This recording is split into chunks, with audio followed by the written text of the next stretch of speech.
क्या नाम? दबंग भूमाफियाओं और अपराधियों से तंग आकर एक महिला ने अपनी विकलांग बेटी के साथ सोमवार को कानपुर कमिश्नर अखिल कुमार के कार्यालय में पहुंचकर अपनी जान माल की सुरक्षा और न्याय की गुहार लगाई। हाथ में एक तख्ती लिए जिस पर जान माल की सुरक्षा और न्याय दिलाइए लिखा था। महिला ने हाथ जोड़कर कमिश्नर से मदद की अपील की।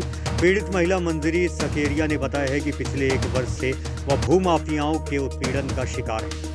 इन लोगों ने कई बार उसकी पुश्तैनी मकान को जबरन हथियाने की कोशिश की है, झूठे मुकदमे में फंसाने की धमकियां दी हैं और यहां तक कि उसे व उसकी विकलांग बच्ची को जान से मारने का प्रयास भी किया गया है। पीड़िता मंजरी सेक्सरिया पुत्री सत्य प्रकाश कनोडिया निवासी 45 टैगोर रोड कैंट कानपुर ने बताया है कि वह 21 मार्च 2025 को शाम लगभग 5 बजे अपने पुश्तैनी बंगले बगीचे नंबर 3 नौरैया खेड़ा थाना गोविंद नगर क्षेत्र कानपुर गई थी।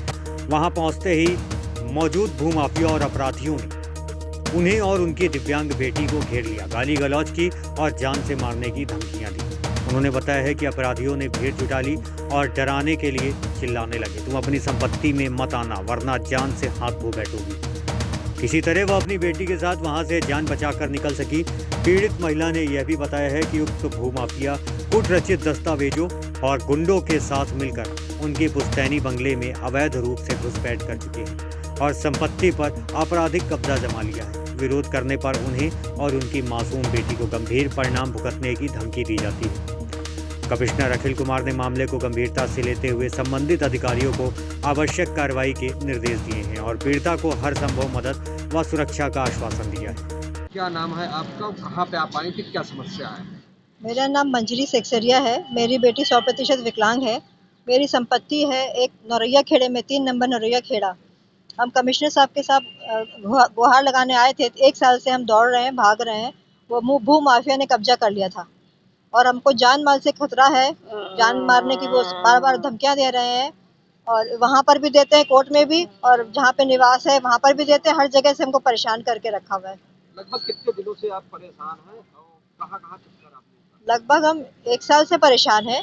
तो पहले तो हम ऐसे ही व्यवहार करते रहे कि खाली कर दो, पर वो लोग तो एकदम घेराबंदी करके बोले तुमको जान से मार देंगे, सामने नहर बह रही है काट के फेंक देंगे, पता भी नहीं चलेगा तुम्हारी विकलांग बेटी का।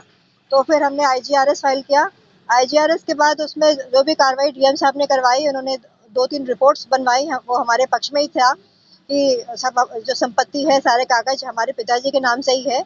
वो जबरन वो लोग भूमाफिया घुसपैठ करके तोड़फोड़ करके सारे आपराधिक षड्यंत्र करके और डूडा से भी रुपए उन्होंने 2.5 लाख रुपए फर्जी कागज बना के सब लिए हैं। उसकी भी कार्रवाई डीएम साहब ने करी है और उसके बाद हमने दोबारा फिर करा आईजीआरएस।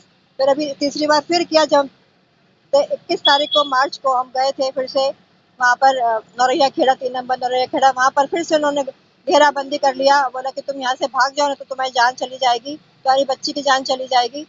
जबरदस्ती मतलब बहुत परेशान कर रहे थे, वो घेराबंदी करते जा रहे थे बार-बार, तो मैं जान बचा के भाग के यहाँ आई। लगभग कितने भूमाफिया हैं? कितने लोगों ने आपकी? इनका तो मैं नाम जानती नहीं हूँ। भूमाफिया है काफी सारे हैं। जो मेन बंगला है उसमें 2 परिवारों ने करा है और जो खुली जमीन थी, बगीचा था हमारा, उसमें 9 खेत हैं जो करीबन 4-5 एकड़ के आसपास होगी जमीन। तो उसको भी काफी लोगों ने कब्जा कर रखा है। उसकी लिस्ट मेरे पास अभी उपलब्ध नहीं है। आज क्या आश्वासन मिला? आश्वासन ये मिला है डिप्टी सीपी साहब से कि आप निश्चिंत होकर घर जाइए।